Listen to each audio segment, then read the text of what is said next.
Hello dear student, स्वागत है आपका अपने YouTube channel excellent study classes में। स्टूडेंट्स, आज हम लेकर के आए हैं क्लास 12th हिंदी का दो महत्वपूर्ण श्लोक या फिर आप पद्यांश भी कह सकते हैं। तो जितने भी क्लास 12th के स्टूडेंट्स हैं और बोर्ड एग्जाम 2023 की तैयारी कर रहे हैं तो उनको इस वीडियो को शुरू से लेकर के लास्ट तक देखना है। इसमें हम आपको बताने वाले हैं दो महत्वपूर्ण श्लोक जो आपके बोर्ड एग्जाम की दृष्टि से बहुत ही इंपॉर्टेंट है। ये आपके बोर्ड एग्जाम में 7 नंबर के पूछे जाते हैं, तो इस वीडियो को अंत तक जरूर देखिएगा। ये दोनों के दोनों श्लोक जो हैं आपके बोर्ड एग्जाम के लिए बहुत ही इंपॉर्टेंट हैं, ठीक है।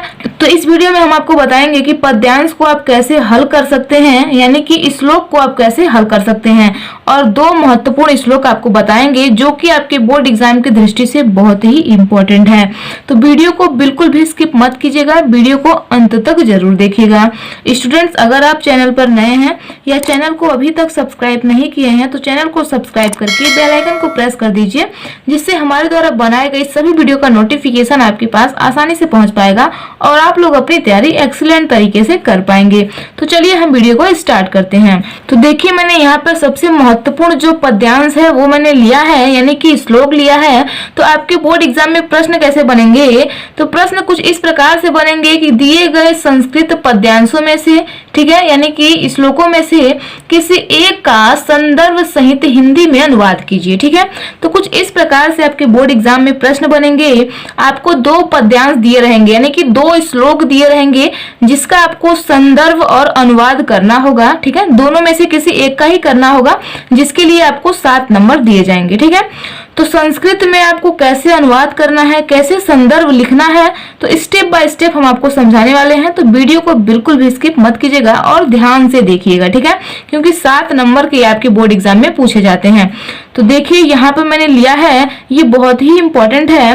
पहले हम आपको पढ़ करके सुनाते हैं, उसके बाद इसका संदर्भ कैसे लिखना है और अनुवाद कैसे लिखना है वो सब हम आपको लिख करके बताएंगे।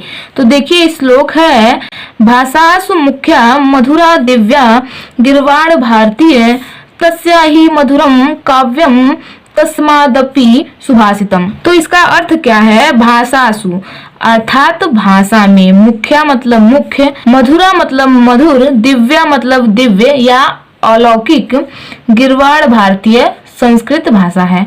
तो यहाँ पे कहा जा रहा है भाषासु, यानी कि भाषाओं में मुख्य, मधुर और दिव्य यानी कि अलौकिक संस्कृत भाषा है, ठीक है।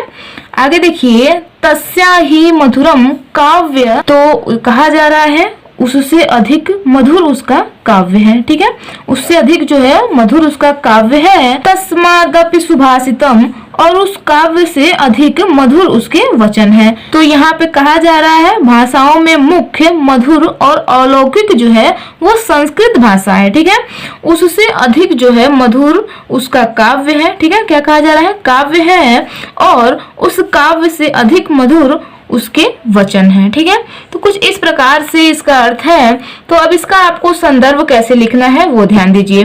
तो सबसे पहले आपको यहाँ पे ध्यान देना है, ये जो पहली पंक्ति है, ठीक है, इसमें से आपको पहली शब्द जो है, जो पहला शब्द है इसको लेना है, और ये जो दूसरी पंक्ति है इसका जो लास्ट वाला यानी कि अंतिम शब्द जो है इसको लेना है, और कुछ इस प्रकार से लिखना है। देखिए, लिखना है आपको भाषासु, ठीक है, ऐसे डैश डैश करके, ठीक है, इस प्रकार से आपको लिख देना है सुभाषितम, ठीक है। तो इस प्रकार से आपको लिख देने हैं। ऐसे लिखने से क्या होगा, आपके बोर्ड एग्जाम में आपको दो पद्यांश दिए रहेंगे, यानी कि दो श्लोक दिए रहेंगे, ठीक है। तो आप जिस भी श्लोक को सॉल्व कर रहे हैं यानी कि हल कर रहे हैं उसको आपको ऐसे ही लिख देना है, ठीक है। उसके बाद आपको एक प्यारा सा हेडिंग डालना है संदर्भ, ठीक है। तो कुछ इस प्रकार से आपको डालना है ब्लैक पेन से। उसके बाद आपको इसमें इसका संदर्भ कैसे लिखना है। स्टूडेंट्स, बहुत ही आसान तरीका हम आपको बताएंगे संदर्भ लिखने का, ठीक है।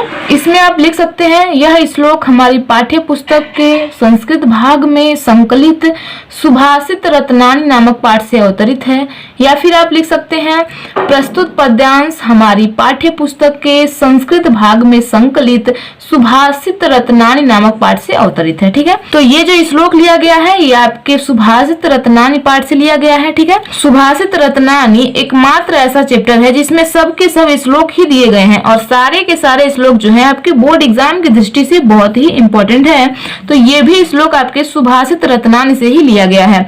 तो सुभाषित रत्नानी के जितने भी श्लोक हैं वो सभी के सभी श्लोक बहुत ही इंपॉर्टेंट है। ठीक है, तो देखिए आपको संदर्भ कैसे लिखना है। यहाँ पे लिखेंगे प्रस्तुत पद्यांश, प्रस्तुत पद्यांश हमारी पाठ्य पुस्तक, ठीक है, पाठ्य पुस्तक के, अब यहाँ पे आपको ब्लैक पेन से डालना है। क्या डालना है? संस्कृत भाग। ठीक है, क्या डालना है? संस्कृत भाग। तो कुछ इस प्रकार से आपको सिंगल यूनिटेड कामा में बंद कर देना। ठीक है, और बहुत ही सुंदर वे में लिखना है। तो यहाँ पे लिखना है आपको संस्कृत भाग में संकलित है, संस्कृत भाग में संकलित। अब जिस पाठ से ये लिया गया है, ठीक है, उस पाठ का आपको नाम डालना है। तो ये सुभाषित रत्नानी से लिया गया है, तो यहाँ पे आप लिखेंगे, ब्लैक पेन से ही लिखेंगे सिंगल यूनिटेड कामा में। तो लिखेंगे सुभाषित रत्नान। तो कुछ इस प्रकार से आपको लिखना है सिंगल यूनिटेड कामा में नामक पाठ से अवतरित है। ठीक है, नामक पाठ से लिया गया है या फिर आप नामक पाठ से अवतरित है लिख सकते हैं, कोई दिक्कत नहीं है। ठीक है, तो इस तरीके से आपको संदर्भ लिखना है। बहुत ही आसान है, बहुत ही आसान है। आप लोग इसे एक बार में देख करके याद कर सकते हैं। ठीक है, तो इस प्रकार से आपको संदर्भ लिखने हैं। आपको मैंने जैसे बताया है, संस्कृत भाग को मैंने ब्लैक पेन से और सिंगल यूनिटेड कामा में लिखा है, वैसे ही आपको भी लिखना है। ठीक है, और पाठ का भी नाम आपको वैसे ही लिखना है और एक अच्छी राइटिंग में लिखने हैं। ठीक है, इसके बाद आप इसका अनुवाद लिखेंगे। ठीक है, ये जो आपको पंक्ति दी गई है, यानी कि जो श्लोक दिया गया है, इसका आपको अनुवाद लिखना है।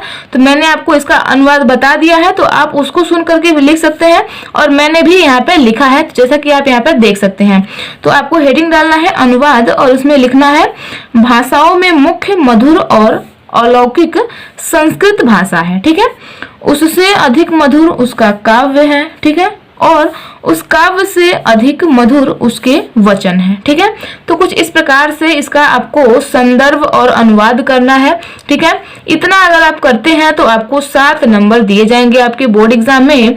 तो इसको आपको प्रिपेयर कर लेने हैं। ये बहुत ही इंपॉर्टेंट श्लोक है आपके बोर्ड एग्जाम 2023 के लिए। ठीक है, हो सकता है आपके बोर्ड एग्जाम 2023 में ये श्लोक देखने को मिल जाए। ठीक है, तो चलिए अब हम नेक्स्ट श्लोक देखते हैं। मैंने 2 श्लोक लिया है आपके बोर्ड एग्जाम के लिए। ये दोनों के दोनों श्लोक जो है बहुत ही इंपॉर्टेंट है। तो अब अगला श्लोक देखते हैं। अगला श्लोक है, यहाँ पे ध्यान दीजिए, विद्या विवादय धनम मदाय शक्ति परेशान परिपीड़नाय खलस्य साधो विपरीत मेत ज्ञानाय दानाय च रक्षणाय। तो कुछ इस प्रकार से ये आपका श्लोक है। स्टूडेंट्स, ये श्लोक बहुत ही इंपॉर्टेंट है। आपके बोर्ड एग्जाम 2022 में ये श्लोक देखने को मिला था। ठीक है, तो इसे आपको प्रिपेयर करना है, बहुत ही इंपॉर्टेंट श्लोक है। तो इसको आपको कैसे लिखना है, यहाँ पे ध्यान दीजिए। जैसे कि मैंने आपको बताया, सबसे पहले आपको संदर्भ लिखने हैं और संदर्भ लिखने से पहले आपको ये जो पंक्ति दी गई है, ठीक है, इसका पहला शब्द और लास्ट वाला शब्द, ठीक है, वैसे ही आपको सेम करना है। ठीक है, प्रश्न संख्या और उत्तर डालने के बाद आप डालेंगे, सबसे पहले क्या डालेंगे, जो पहली पंक्ति का दिया गया है उसका पहला शब्द डालेंगे। ठीक है, उसके बाद आपको डैश डैश करके आप यहाँ पे 2 शब्द भी डाल सकते हैं, कोई दिक्कत नहीं है, विवादाय। उसके बाद डैश डैश करके आप लास्ट वाला शब्द डाल दीजिए, रक्षणाय। तो इस प्रकार से अगर आप डालते हैं तो आपके एग्जामिनर जो है वो तुरंत समझ जाएंगे कि आपने कौन से श्लोक को हल किया है। उसके बाद आपको डालना है संदर्भ। ठीक है, तो संदर्भ तो सेम ही रहेगा जैसे कि मैंने आपको बता दिया है, लेकिन फिर भी हम आपको लिख करके दिखा देते हैं। ठीक है, तो आपको लिखना है, आप प्रस्तुत पद्यांश से भी स्टार्ट कर सकते हैं या फिर आप इस प्रकार से भी लिख सकते हैं कि यह श्लोक, ठीक है, यह श्लोक हमारी पाठ्य पुस्तक के, हमारी पाठ्य पुस्तक के संस्कृत भाग, ठीक है, इसको आपको ब्लैक पेन से डालना है,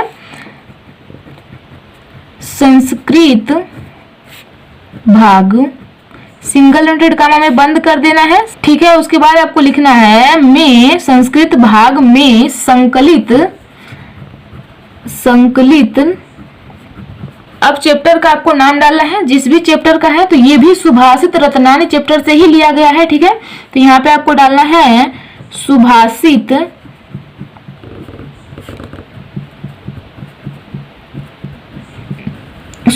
रत्नानी सिंगल इन्वर्टेड कामा में आपको लिख देना है, ठीक है। ब्लैक पेन से लिखना है, नामक पाठ से अवतरित है, ठीक है। नामक पाठ से अवतरित है, ठीक है। तो इस प्रकार से आप लिख सकते हैं, ठीक है, कोई दिक्कत नहीं है। आप ये भी लिख सकते हैं, यह श्लोक हमारी पाठ्य पुस्तक के संस्कृत भाग में संकलित सुभाषित रत्नानी नामक पाठ से अवतरित है, या फिर आप ऐसे भी लिख सकते हैं, प्रस्तुत पद्यांश हमारी पाठ्य पुस्तक के संस्कृत भाग में संकलित सुभाषित रत्नानी नामक पाठ से अवतरित है, ठीक है। कोई दिक्कत नहीं है, आप दोनों तरीके से लिख सकते हैं। अब आपको इसका अनुवाद लिखना पड़ेगा, ठीक है। तो इसका अनुवाद कैसे लिखेंगे, सबसे पहले आप इसका अनुवाद समझिए, ठीक है। तो देखिए, विद्या विवादाय धनम मदाय शक्ति परिसाम परिपीड़नाय। तो यहाँ पे कहा जा रहा है विद्या जो है वो विवादनाय, विद्या जो है विवादनाय यानी कि वाद विवाद यानी कि लड़ाई झगड़े के लिए, ठीक है। धन जो है धन मदाय, धन जो है वो घमंड के लिए।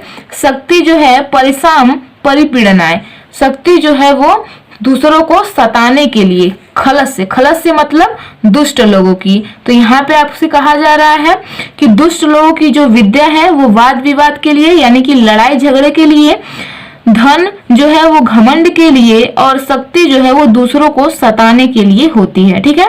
तो दुष्ट लोगों की जो विद्या होती है वो कैसी होती है, वो लड़ाई झगड़ा करने के लिए होती है, और धन जो होता है घमंड के लिए होता है, और शक्ति जो होती है वो दूसरों को सताने के लिए होती है। तो यहाँ पे ये कहा जा रहा है, ठीक है। आगे देखिए, साधु मतलब साधु जो है यानी कि सज्जन जो है, विपरीत मेत ज्ञान आए दानाय च रक्षणाय। तो यहाँ पे कहा जा रहा है इसके विपरीत साधु, साधु मतलब सज्जन, ठीक है। तो इसके विपरीत साधु यानी कि सज्जन की जो विद्या होती है वो ज्ञान प्राप्ति के लिए होती है, और धन जो होता है वो दान के लिए होता है, और शक्ति जो है वो रक्षा के लिए होती है। तो ये आपसे कहा जा रहा है।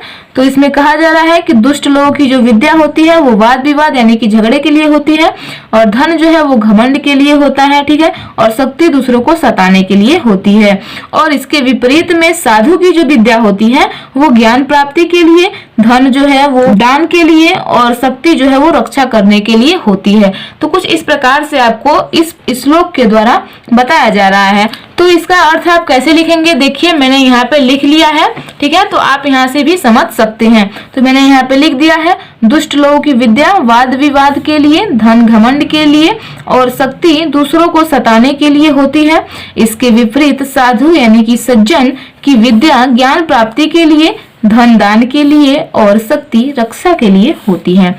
तो इस प्रकार से आपको अनुवाद लिख देने हैं। तो यहाँ पे मैंने दो महत्वपूर्ण श्लोक बता दिए हैं। सुभाषित रत्नानी के जितने भी इम्पोर्टेंट श्लोक हैं उसे आपको पढ़ने हैं, ठीक है। सुभाषित रत्नानी के वैसे तो जितने भी श्लोक दिए गए हैं बहुत ही इम्पोर्टेंट है, क्योंकि सुभाषित रत्नानी से एक ना एक श्लोक पूछा ही जाता है। तो आप जो है सुभाषित रत्नानी के और भी श्लोक पढ़ लीजिएगा, ठीक है, जिससे आपको 7 नंबर जो है वो बिल्कुल पक्के हो जाएंगे। वैसे तो ये 2 श्लोक बहुत ही इम्पोर्टेंट है, लेकिन अगर आप 1-2 और पढ़ लेते हैं तो बिल्कुल आपके नंबर नहीं कटेंगे। सुभाषित रत्नानी से 1-2 श्लोक तो जरूर पूछा ही जाता है, ठीक है। तो सुभाषित रत्नानी जो चैप्टर है वो बहुत ही इम्पोर्टेंट है, तो आपको प्रिपेयर कर लेने हैं, ठीक है। ये आपके बोर्ड एग्जाम में 7 नंबर के पूछे जाते हैं। तो कैसी लगी ये वीडियो नीचे कमेंट बॉक्स में कमेंट करके जरूर बताइएगा, और वीडियो पसंद आई हो तो वीडियो को लाइक कर दीजिए। एंड चैनल पर नए हैं या चैनल को अभी तक सब्सक्राइब नहीं किए हैं तो चैनल को सब्सक्राइब करके बेल आइकन को प्रेस कर दीजिए, जिससे हमारे द्वारा बनाए गए सभी वीडियो का नोटिफिकेशन आपके पास आसानी से पहुंच पाएगा। तो करते रहिए अपनी तैयारी बेहतरीन तरीके से। हम मिलते हैं नेक्स्ट वीडियो में नेक्स्ट टॉपिक के साथ। तो आज के लिए इतना ही। जय हिंद, जय भारत।